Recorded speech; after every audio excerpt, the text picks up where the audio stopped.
You're taking up Harold's time. Good morning. It's great to be with you on Sunday morning, and looks like we had a little snow over the night, and not too bad though. And winter has its beautiful moments for sure.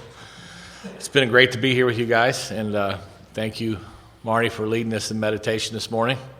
Appreciated that, and the company and camaraderie at the meals has been fun, and the snack table again rocks. You know, it was definitely.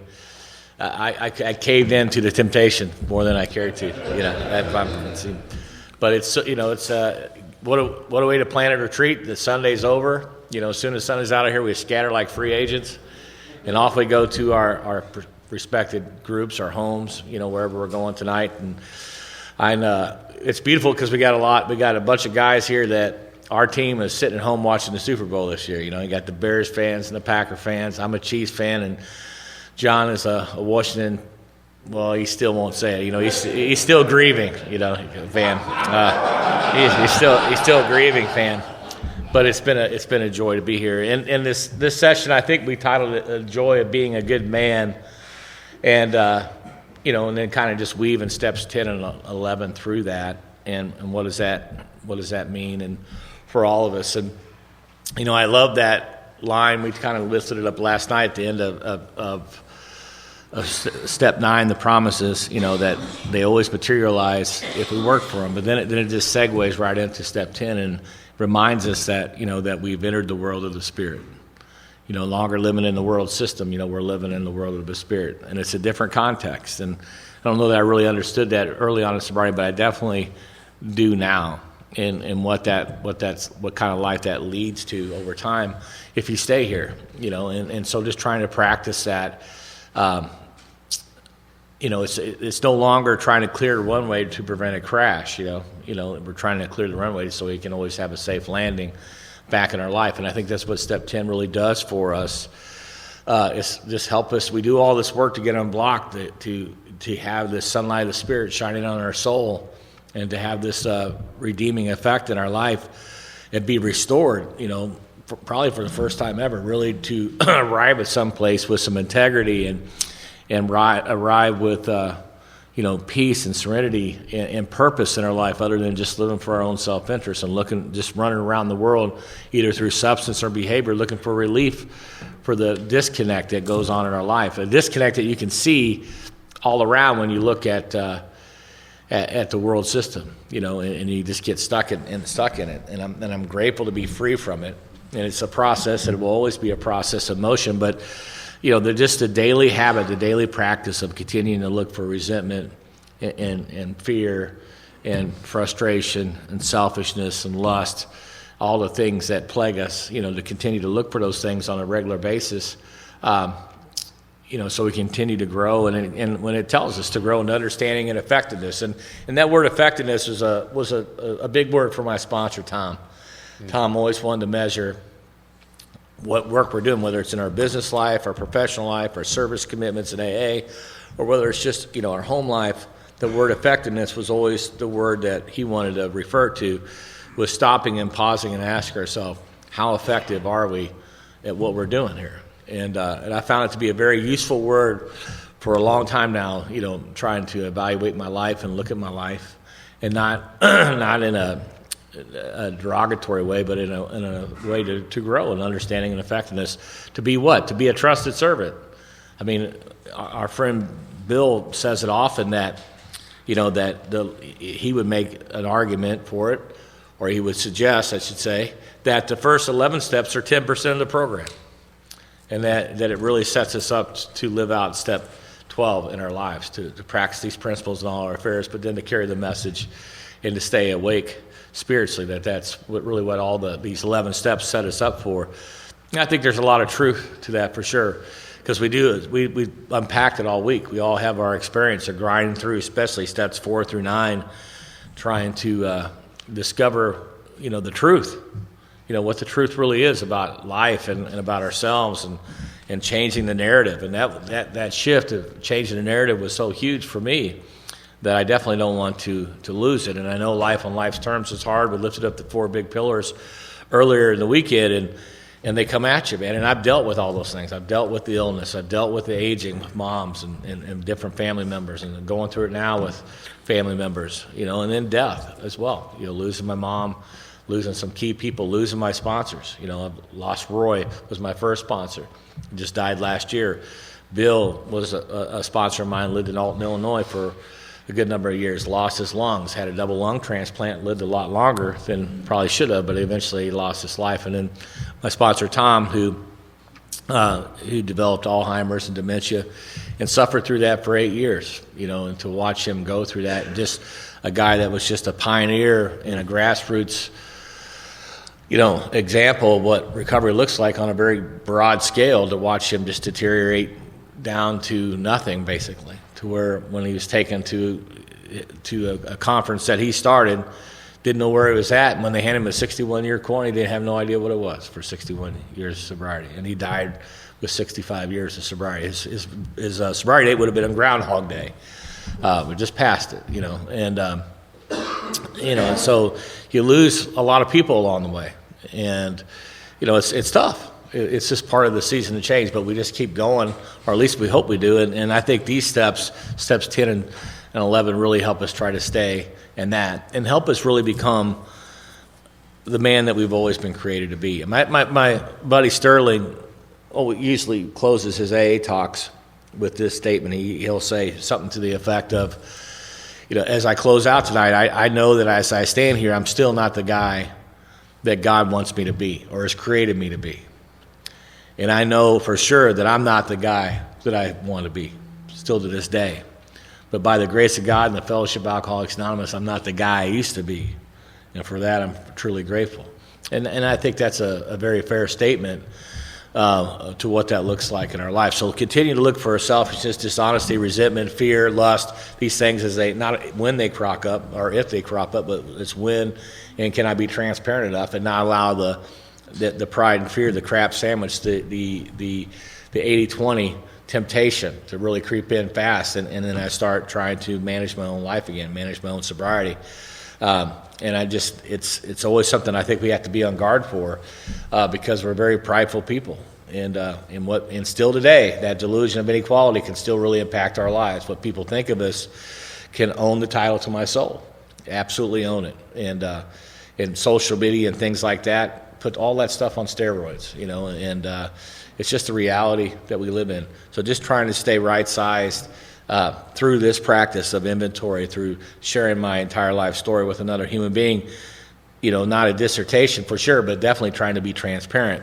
And so this practice of inventory, which John read last night, taken together, prayer, meditation, inventory, leads to a pretty incredible life. But that practice of nightly review is something that I've been doing for a long, long time. And I share it with my sponsor, and I share it with the guys I sponsor, and I got guys in my inner circle. John's one of those guys. And we've been sharing inventory together for a long time, years, on a regular basis. And I don't miss. I'm very disciplined with it.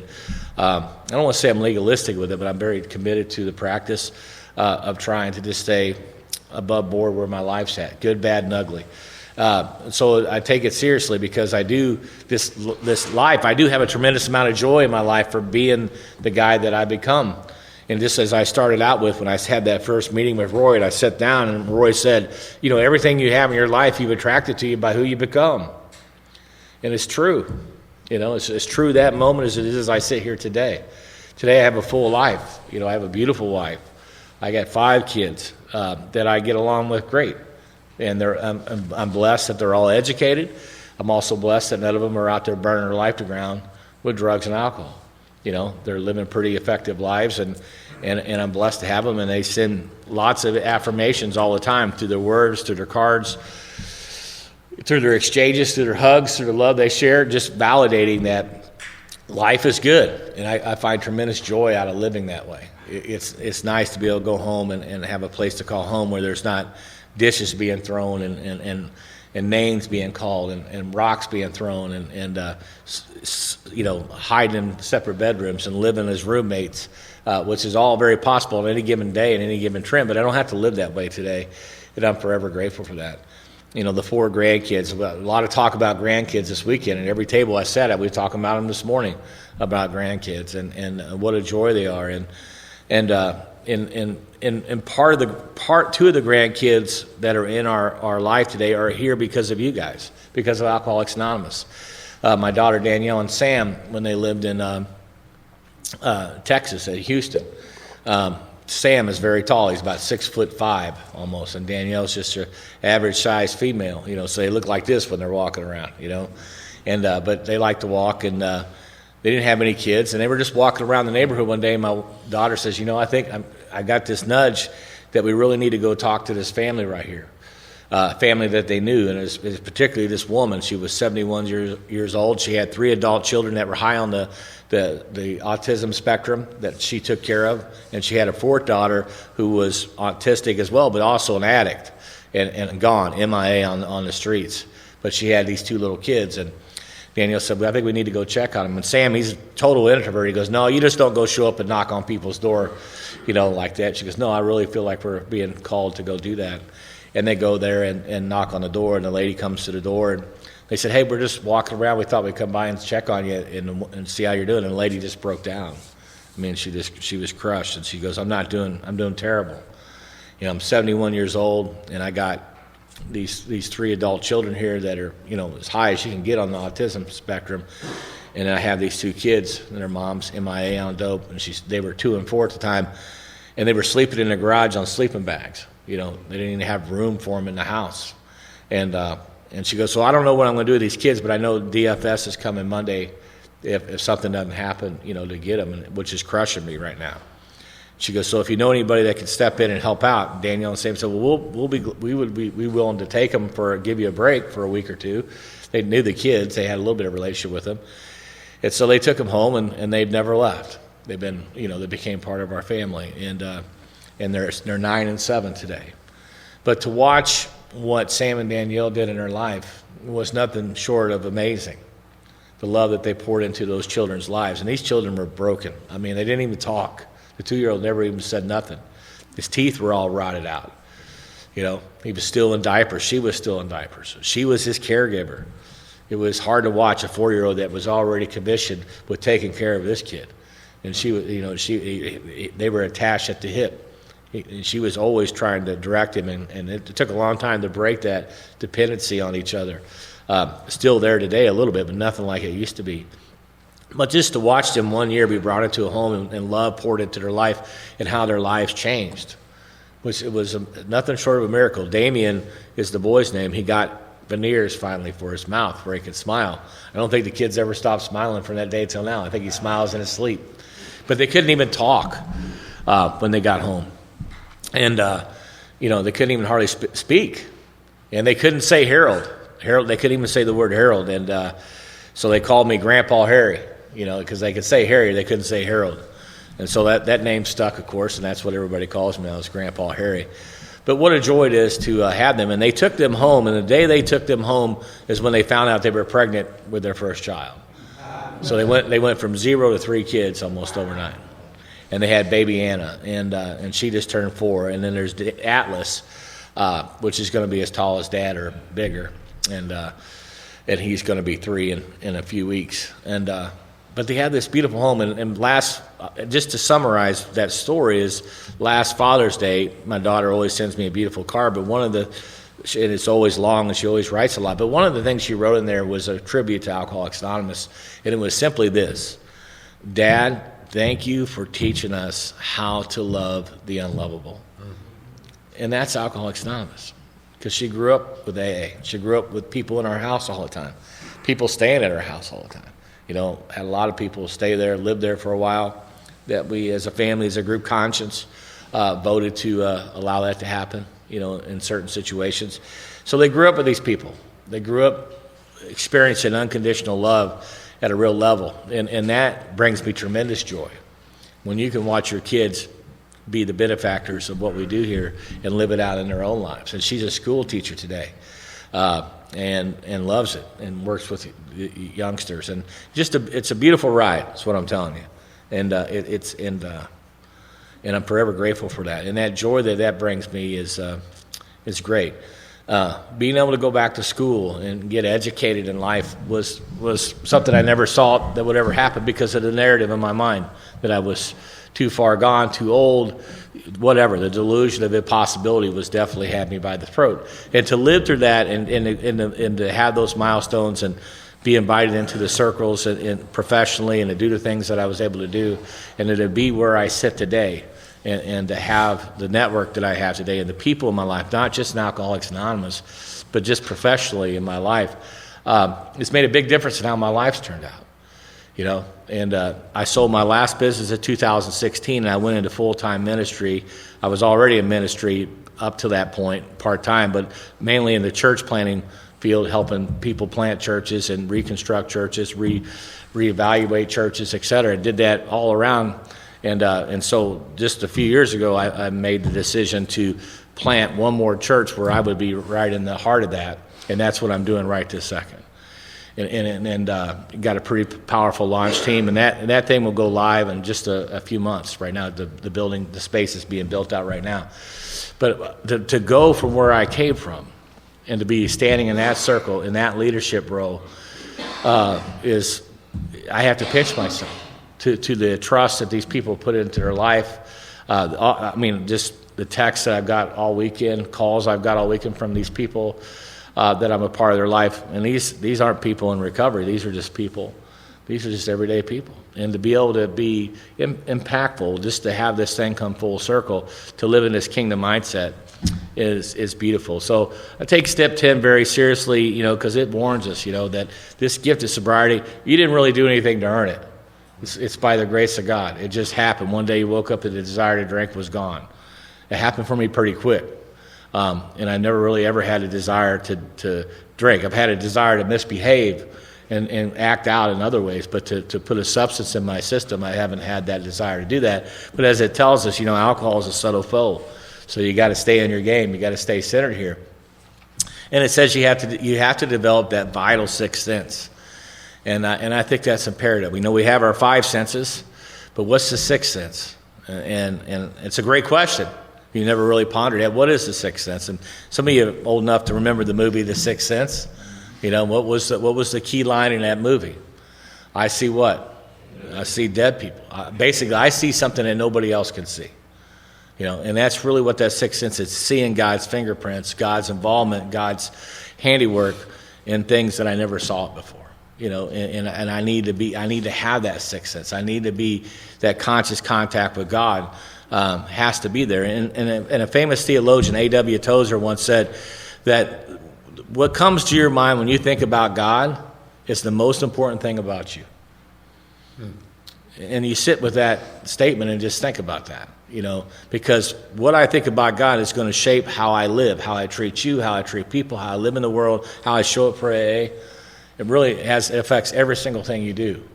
And I can just go back through my life in increments of 5 years for sure and just see how my life has changed. And what wasn't objectionable to me then, all of a sudden it's objectionable to me today. It's just how I've grown and how I've been shaped. And how I show up today is a direct result of being around people like yourself influencing me, but just trying to practice these principles in my life and keeping real serious about that vital sixth sense, that it's imperative that I stay in that game. It's important, you know, and so that the 10-step practice is important. And then you segue right into step 11, and it starts with the nightly review. You know, the prayer and meditation is let's put the spotlight of truth back on your life. It's imperative that you stay rigorously honest and that you live a transparent life. And all that being said, and all that knowledge to do that, it's still really hard to do. Because you wake up in the morning, we come in here, Mario led us in meditation this morning, you know, and we have our own practices and everything that we do, but you do all that, and then all of a sudden the world starts calling and telling you what your agenda is for the day. And depending on how prayed up you are and how centered you are will determine how you respond to that. Because, you know, the radio station in my head is still on default most days on WIIFM. You know, what's in it for me? You know, by default, it's on that station. It's like Groundhog Day. You just wake up and it's the same thing again. But I've got a choice today. I can get in, I can really get in and crank that up and get what's in it for me. And that can happen by nature, by default. I can just get into that. and get into that guest mentality, and what my wife can do for me, what the world can do for me, what my job can do for me, what the people in my life can do for me. Or I can surrender to some portion or some version of the third step prayer and to ask God to come into my life and take over my life, take over my mind, take over my thoughts, and direct my life for that day. And I can really get into that and go out and try to live a other-centered life, to have a host mentality in how I'm trying to live. And so I've got freedom today. I'm not a tree. I'm not stuck. I can change on a dime. And I'm forever grateful that I can do that. And so attitude, is so imperative for that. And I'm in charge of that, and that's what I learned here. Nobody else is responsible for me but me. As the spiritual axiom says on page 90 of the 12 and 12, if I'm disturbed, I'm the problem. And that's a reality. But one of the things that I really try to live by, something that was given to me many years ago, was just an excerpt from a famous theologian's sermon. But it's something that I discovered it in a networking group, but it's something that I always adore. I keep it on my refrigerator. I read it all the time. This is what it says. It's not approved literature, but it's relative to what we're talking about. And the title of it, this expert, it's titled Attitude. Some of you may know it well. But it says, the longer I live, the more I realize the impact of attitude in life.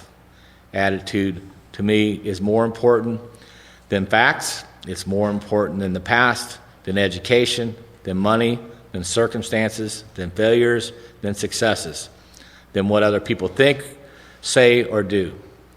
It's more important than appearance, giftedness, or skill. It will make or break a company, a church, a home.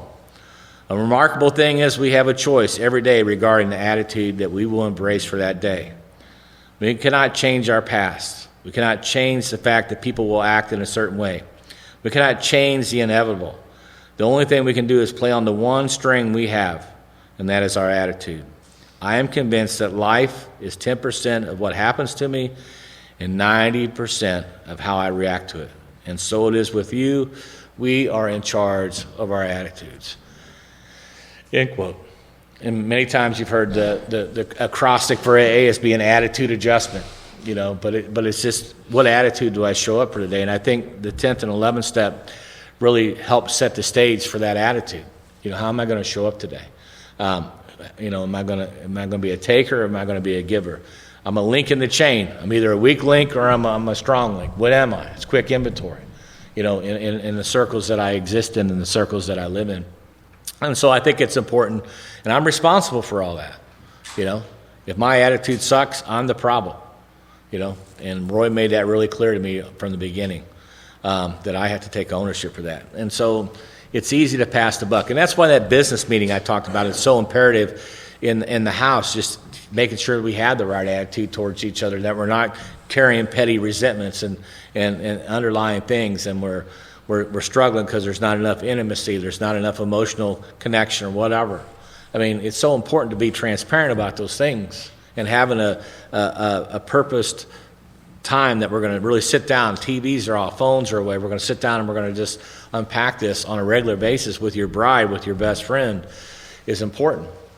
And so just being taught how to do that, because of that, what I shared earlier yesterday, that complacency, that erosion, because self comes into our life and it just shows up quietly, sits on the couch, doesn't do anything. Next thing you know, you feel like you're growing apart from the very people in your life because you're just back into your routines, whatever it is you do. You're not really doing anything drastic. It's just your deal, whatever your deal is. And it's so easy to get there. And then you feel distant. And that, even doing all those things, there's times like that. I told, that my wife will have a check-in. She's like, I feel like I'm maybe number 6 or number 7 on your priority list. Or I feel like I'm just your roommate or your life partner. You got this full life. You do all this stuff. I feel like I'm just someone here I feel like I'm just here to take care of the house or whatever, take care of things while you're gone, or the dog, etc. That's a reality check when that's happening, and it's never fun when you have those conversations. Whenever the bride says, "Hey, we need to talk when you get home," You know, it's pretty much, let me tell you how you messed up. You know, that's really what's going to happen. But, you know, your butt cheeks get tight because you know it's probably the truth. You know, what's going to come out is probably the truth. And after all these years, you know, it's imperative that we have that. It's important, you know, I was taught long ago, the better you treat your wife, Harold, the better she looks. And I can't tell you how true that is, you know. Do you guys still flirt with your wives? You know, do you still go out of your way to treat your wife special? Do you do certain things? This is something my sponsor, Steve's, he's not on me all the time, but he challenges me to it. I'd say there's a better way to say it than say he's on me about it. But to treat my wife special, to, you know, cancel stuff, to move stuff around that I definitely want to go to. I really want to go do this, and it's obvious that I made a sacrifice to put them before me. In the beginning, it was easy. When you start dating anybody, I'll stay up till 2 o'clock, we'll text till 3 o'clock in the morning, I'll drive 5 hours to spend 15 minutes with you. But a few years later, you know, I'm going to bed at 8:30, can we talk about it in the morning? Oh, I forgot it was Valentine's Day, I forgot to send you flowers. You know, that's just self. That's how it shows up. Not intentional, not trying to be evil. I'm just selfish to the bone. Left to my own devices, that's what I do. You know, still today, by default. So I have to be very intentional, you know, in my own household. But if you do that, the joy of that is powerful. When I don't do that, if I'm not treating my wife special, if I'm not really trying to do that, then, you know, it's the old saying, the grass is the greenest where you water it the most, you know. So if I'm not watering my own lawn, guess whose lawn's starting to look pretty good? And I start comparing my marriages to other people's marriages.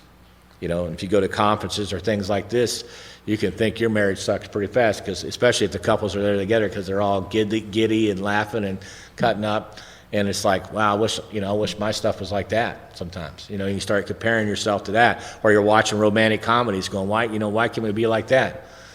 And the next thing you know, you're having an emotional affair with somebody else, but not your own spouse. You're at the home group, or you're at work, you're wherever, you're laughing, you're cutting up, you're sharing things with this person that you won't share with your wife. How was your day? It was good. How about you? Good. What's for dinner tonight? Oh, we're going to do this. We'll do that. Okay, good. And then that's the conversations get really, really, really shallow. And if you're honest, you know, you're having these deeper conversations with laughter and humor and other things with other people besides the person that you're going to do this life with. It's so easy to get there. You know, and this is the stuff that I really got to keep in check. But when I do keep it in check, I look forward to going home. When that's not in check, you know, I don't even want to pull in the driveway sometimes. You know, it's just how self works in my life still today. So just having these approaches to step work to keep the spotlight of truth, not to shame me, you know, not to scold me, not to, you know, be a correction, but to be an alteration, to continue the effectiveness of my life. So stopping and saying, how effective am I as a husband, as a partner, you know, as an employee, as a father? And if you don't know, ask the people. John shared a little bit of that. He asked, and then she spit soda out her nose, you know, real quick. You know, it's very humbling, but the people that are closest to you will tell you the truth. And the truth will set you free, they say. But it sucks at first, you know. You got to go through that. But I think it's important. And I think that's what step 10 practice and then leading into step 11 really help us do. The connection, staying connected to God. I think we talked a little bit about it last night. Is that if I want to be closer to John, then I got to spend time with John. If I have a twisted perception of John, or I think John thinks a certain way about me, or I think John doesn't like me, how motivated am I going to be to spend time with John? You know, legalistically, I could do it. Sponsor saying, did you spend time with John? Yeah, I talked to John. I wrote him a letter. I sent a text. I prayed, whatever. But I'm really not motivated to spend time with John because of my relationship with John. And that relationship can be solely based on twisted perceptions between my ear, on what I think John thinks of me. And when you take that to a power greater than yourself, you know, if you got any kind of connection that this is still some kind of authority figure, punishing God, you know, out to get me God, that type of thing, then prayer is, again, if you're sitting here this morning and you're like envious of other people's conversations about prayer or what they're doing and their routines or their meditation, it's like, you know, why do I struggle with this? Why do I find it so hard to want to do this? Well, I would get away from all that and just go back to step 2. And, what do you believe and why do you believe it? And if it's not working for you, then I think, it's time to just be open, honest, and willing to maybe shift that around a little bit. Get with a Marty. Get with somebody who's, doing these practices and just tell me about your higher power, what you believe, why do you believe it? And just, to get a different framework, because I know more than anything, that's it. Prayer was always a process for me. The only prayer I said before I got to Alcoholics Anonymous was just plea bargain prayers. When I got to AA, it was simply serenity prayer, Lord's Prayer, God, keep me sober. God, thanks for keeping me sober. My prayer life was pretty shallow, and I only did that out of duty and drudgery because my sponsor said you need to go do it. But I wasn't excited to do it because of all the spiritual disqualification I had in my life. And so little by little over time, I started to stretch my prayer life a little bit. And I can remember when I first started praying on my knees. And it was a very humbling thing for me to do that. But I never really done it in front of another human being. I did it with my third step at that home group, and I told you how painful that was. But I never really sat with another human being and prayed. And I was on my first deer hunt, sober. And I was with my buddy Benny. And we went up to northern Missouri, and they put us in the same room. There was a bed on each wall, just one little single room. He had just a single bed. I had a single bed. And we go in there, and, hey, man, we got all our hunting gear. We got to get up early. Let's go to bed, sleep, shut off the light. We lay down, and I got my routine. And I can't do it because he's in the room, And I'm struggling. I can't sleep. I'm sitting there and I'm just I'm like paralysis is setting in. I cannot get on my knees to save my life. But I want to. But the battle of wills was still there. But little did I know, he's over there in the bed next to me going through the exact same thing. And you could have heard a pin drop. He was only a few months ahead of me. And I don't know how long it lasted.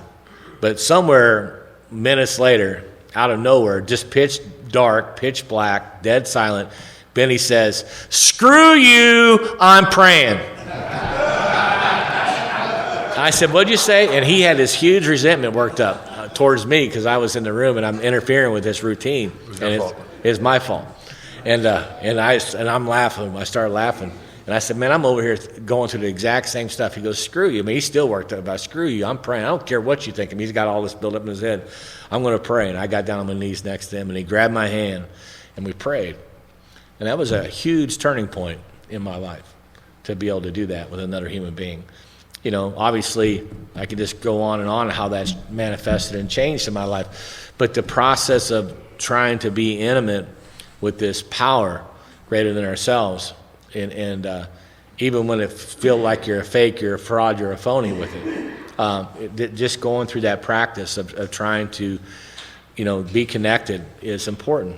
But for what? What is the real purpose? Well, I think Bill is really on to it. It's so I can become a trusted servant, not just in Alcoholics Anonymous, but in my family and in my work life, as a citizen, as a neighbor to my people I live by, to the people in the grocery store, to the people at the gas station, to the people on the highway.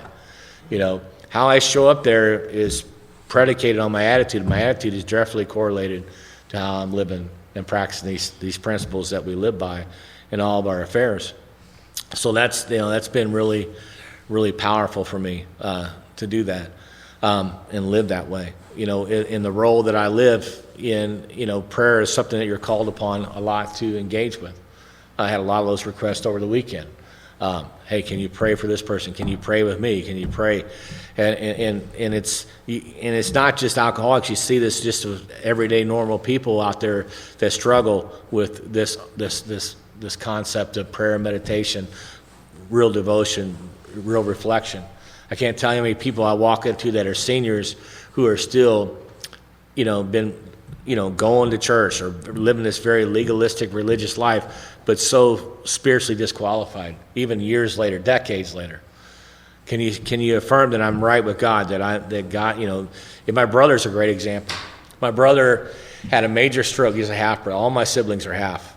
My brother from my mom's side, at age 52, had a major stroke. And he's 70 years old today. So it paralyzed him on half his body. And it was a devastating thing to his family. My brother never smoked, never drank, very little, never did drugs. He was a good guy. He had 3 kids, a devoted husband. He was dead-hearted Cardinal fan. But he was just an average old dude, and he was just a good guy. And I look at this corrupted life I lived, and it breaks my heart still today every time I go see my brother, because he's in a nursing home today, to watch his depleted soul. And faith is something he doesn't have. He doesn't have a prayer life. He doesn't have any kind of devotional connection. If anything, he's got a huge resentment for God and why he's in this condition. You know, many times he'll call me or text me, "Hey, brother, I need you to pray for this person because I know you're closer to God than I am." He has no faith whatsoever in his life, and it absolutely crushes my heart every time I go and see him. And I'll ask him, "Bob, is there anything I can do for you?" "Yeah, you can get me out of this place." I'd give anything to get him out of that place. And he's always got a roommate, and the roommate's always on death's doorstep. And it's just like a torture chamber in itself to go and watch it. And to watch his spiritual condition, which is highly fractured, frail at best, crushes me. But here I am, I get to live this incredible life in this connection, and I would give anything to give him some of that. But he just won't have it. He's blocked. I mean, his channel is blocked.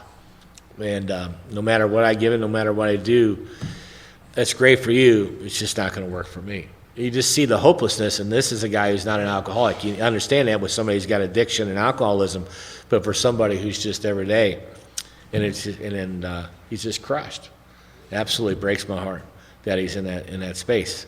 One of the beautiful things about John is he's a very giving soul. And many years ago when I was doing this in Nashville at the Usual Suspects, John was in attendance, and he was moved by that story about my brother. I don't even know what I shared. I think it was in the 9th step we were talking about it. But he says, "I'd like to do something for your brother." I said, "Well, you don't need to do that. It's not necessary." He goes, "No, I really want to do that."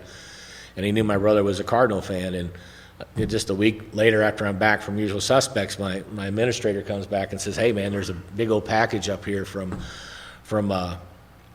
UPS." I said, "What is it?" She goes, "I don't know. I don't know what it is." And I said, "Well, let me go." I forgot all about that exchange, and I go up and open it, and it's a Stan Musial jersey signed by Stan the Man in a beautiful glass case that John sent to gift to my brother, and that led to some other things. And John's met my brother, and my brother thinks John is the cat's meow, you know, and he loves to call John and from time to time and check in with him. But you know, that just, you know, that to have this gift to where we can pray, that we have a relationship, no matter how we would measure it. I feel like I'm really connected. I'm not connected. The fact that we're even having this conversation is powerful. Because it's really easy legalistically just to go through the motions and not really be connected. We can talk a lot about God. We can memorize stuff. We can know a lot of stuff about the book and what the book says about God. But do we talk to God? You know, that's just the measuring stick. Am I seeking a relationship with this power that I choose to call God? Am I really? And do my actions live up to that? Do I love my wife and my kids to a level that they know God is real? Do I love the people in my life that they know God is real? Do I love the newcomer in Alcoholics Anonymous, or the visitor that's coming to the group for the first time, or the medical students who are showing up just because it's part of their itinerary, their syllabus that they have to do for school when they show up to our group, which is often because we're right next to WashU? Do I show them the power of love enough that they know that God is real in their life? And I think this is what we're being challenged to when we do that. Our life depends on us to live this way, but the payoff is, well, it's incredible. It's a bittersweet thing. It's like, you don't do this, you're going to die from alcoholism. And it could be a very slow, painful death. If you live this way, it's a storybook life. And it's not just good news, it's the best news ever. But we're challenged to continue to put the spotlight of truth and really go out into the world to set us up for step 12. Which is easy, a 2-word prayer: God, use me. If you just needed to be that simple, God, use me. Not just for AA, but for everything that I'm doing. And so I'm in charge of my attitude. I'm in charge when WIFM is defaulted on the station. I got a choice to turn it off and to die and to live for something different. And that is what I contribute step 10 and 11 to the life that I get today. I have a choice today. There was a time I did not have a choice in that. It was the self-centeredness ruled my life. And I was living on self-propulsion. To be free from that, to be happy, joyous, and free, and to have the joy of being a good man. That when I show up to work, I'm respected. When I show up in AA, I'm respected. When I show up to my home, my kids come over and their friends come over, whoever, I'm respected. I think Winston Churchill said the greatest emotion and feeling you can ever have is the feeling of being responsible. In the first time in my life, I can say that I'm pretty responsible. Not that I don't fall on my face sometimes, but I quickly clean it up. That's what I'm given. I can quickly go back and say I was stupid for saying that, or I was selfish for not thinking of that, or whatever. It happens frequently, but the difference is, and what makes it fall into that caliber of goodness is that I'm willing to do something about it, take ownership for it today. So I'm grateful for that. I'm grateful for these 2 steps more than you know. And I'm grateful for friends like John and other people that are in my circles to help shine the spotlight of truth on my life and to allow me to look at the light in their life, which influences me in a major way to keep doing this thing, to stay on fire, to stay excited about recovery, and to live this life. So that's, the joy of being a good man is priceless. I mean, it's absolutely priceless, and I'm forever grateful for it. And I thank God for it, and I thank people like you for it. So with that, I'll pass it to you, John. Thanks.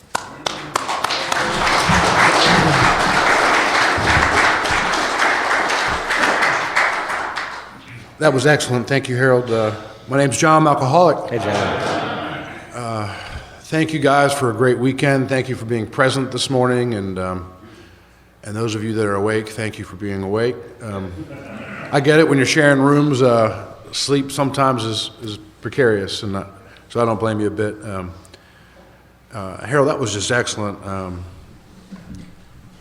Harold's been in my life a long time, and is just an excellent communicator and really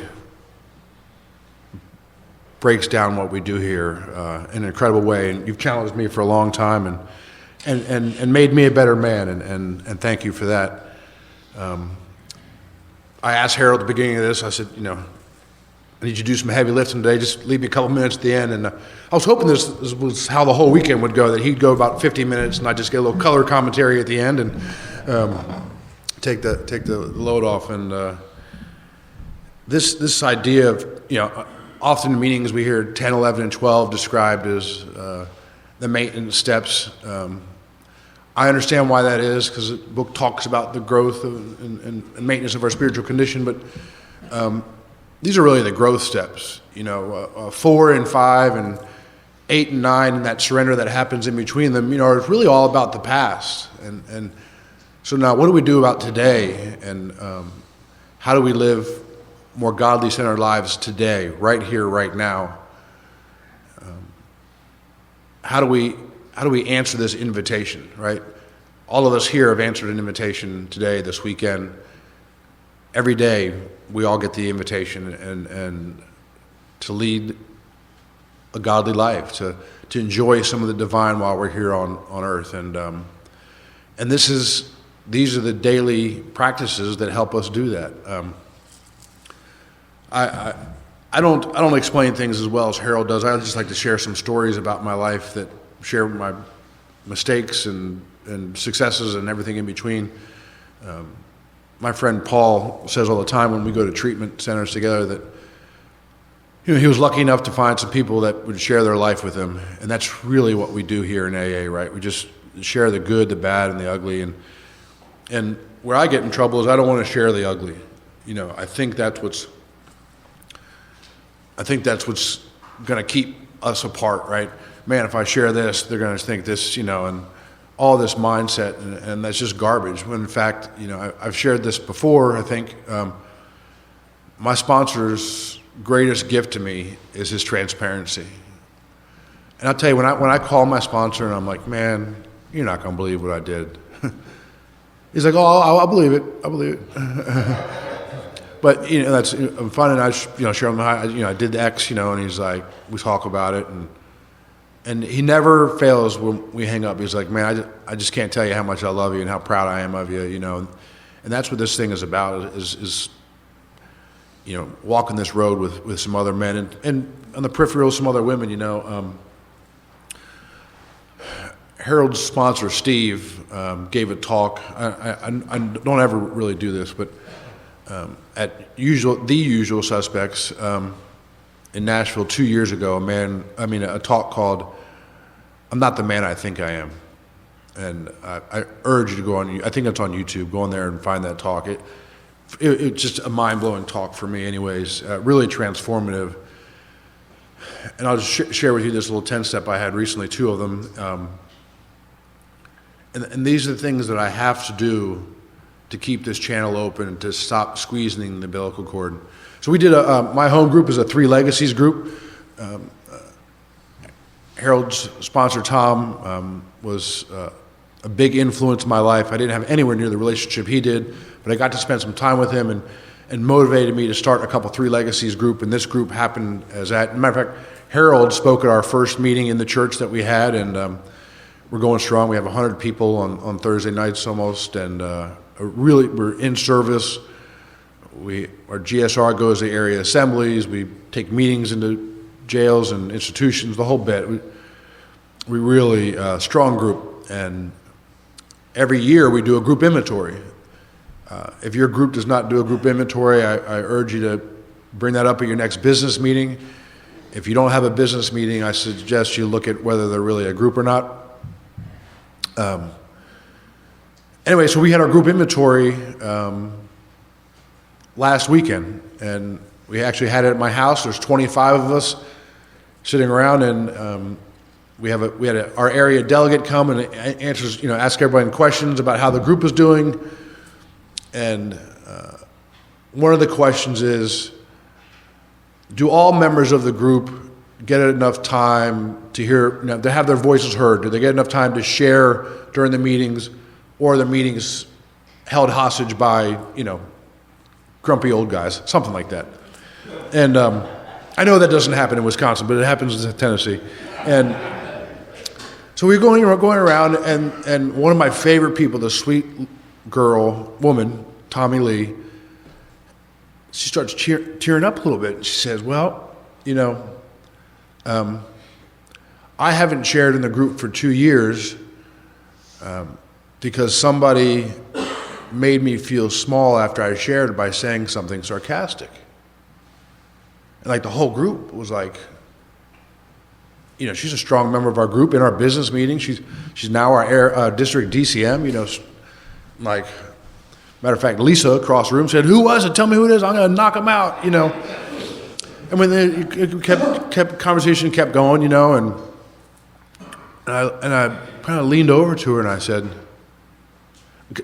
this may surprise you, but I just had this feeling. It was like, because I'm sarcastic. It's one of my worst defects. And I just looked at her. I said, was it me? And this tear goes down her face, and she's like, yeah. And I was like shook, man. I was so shook. And we got together afterwards and talked it through, and the growth in this, and then and I of course made amends to her right away, and the growth in this was, I did not try to explain to her why she should not feel the way that she felt, which comes from that need to be right and that protecting of the ego. The desire was there, but it did not happen. And I just said, under any circumstances, there's no way where that's okay. Our home group is a safe place, and even outside of the home group. And so Thursday night, the night before we came here, I stood up in front of the group of 100 people, and I said, I owe this group an amends. My sarcasm has prevented one of our members from feeling safe and sharing, and under no circumstances is that acceptable. And I give the group spiritual consent to call me up on my sarcasm at any time. And if you had asked me the hour before that group inventory, John, write us a little essay on your role in this group, it would have been a profound, beautiful essay on my role as the founder of the group and the strong leader of the group, and maybe akin to the Bill Wilson of our area. And I am not the man I think I am. And not to this extreme of I'm this terrible human being. It was a dumb mistake, and I'll make more dumb mistakes. But if I don't clear that, and it was really nice. I had a number of people send me some messages later that night, the next day, how much they meant to the group, and But if I don't keep that channel clear, I can't say yes to the next invitation, and that's what this journey of the Spirit is. Every day there's this invitation from the divine, and am I going to be consumed with self, or am I going to be concerned with others? Right? I mean, the main theme throughout our book is concern for others, working with others.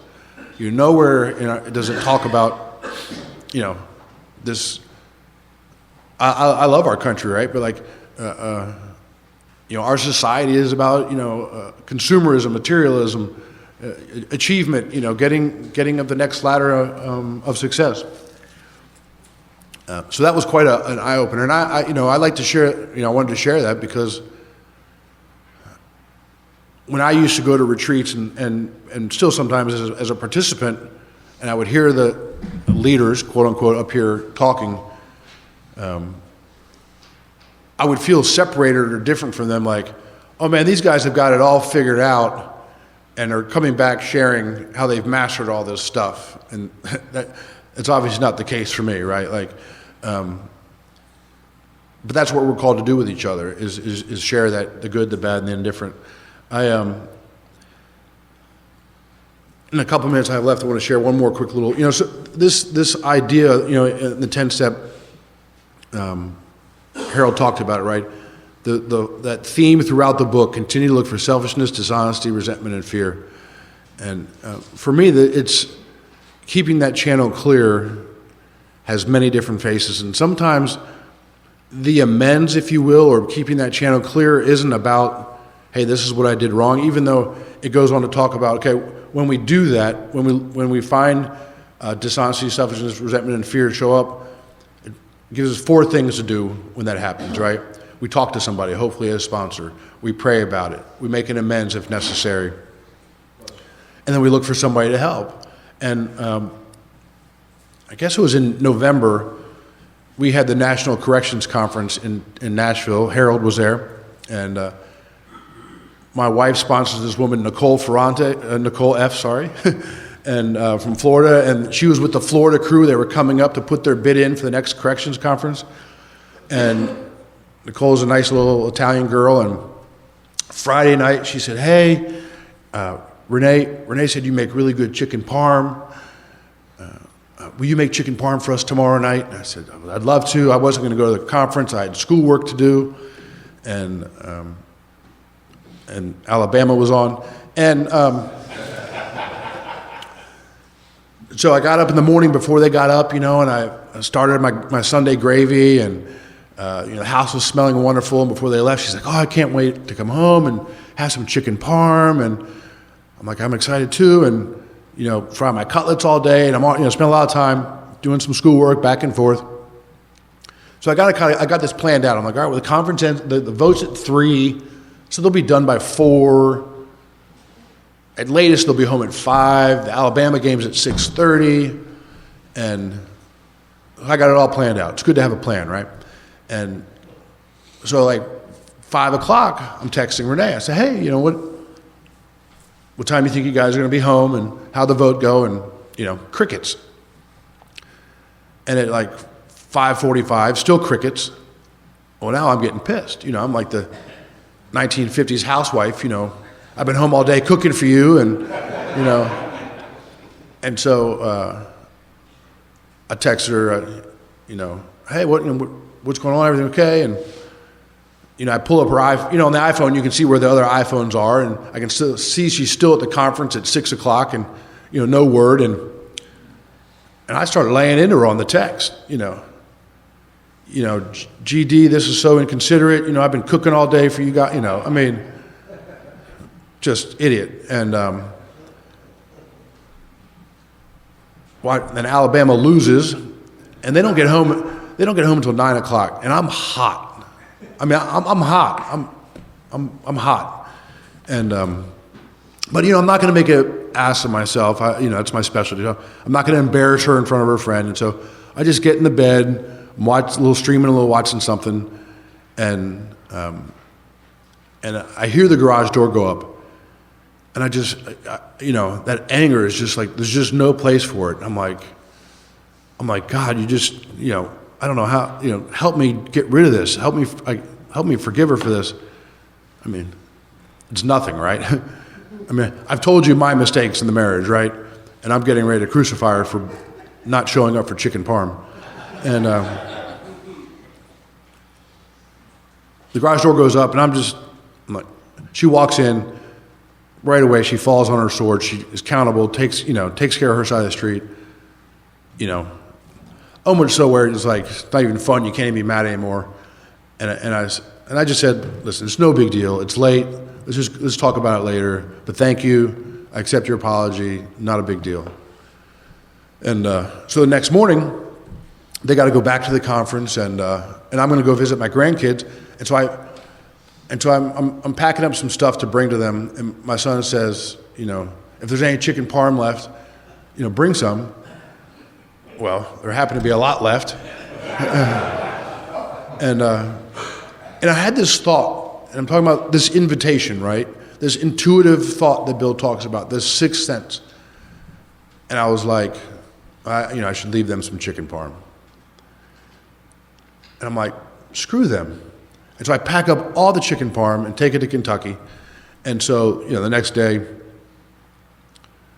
Nicole and Renee are there, and I'm driving home from Kentucky, and I'm like, you are so, and I just knew the answer was to, all right, well, I got to stop the store, and I got to get more cutlets and make more chicken parm. Like when you forgive somebody, you are accepting their debt, right? You've agreed to take on their debt to you, and not punish. In that seventh step, when we talked about that need to be right, is so dangerous, because what that leads to, when I'm right, I want to punish you.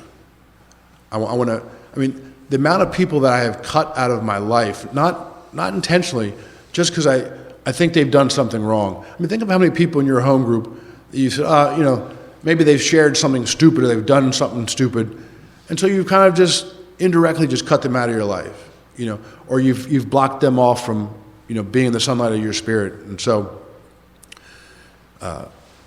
doing this 10, 11, and 12, this regular inventory, this regular seeking, is just such a vital part. How many, I'm going to shut up here in a minute, how many of us have seen the older members stop doing this tough work and just turn into crusty old guys, that become, what I call used-to-bes.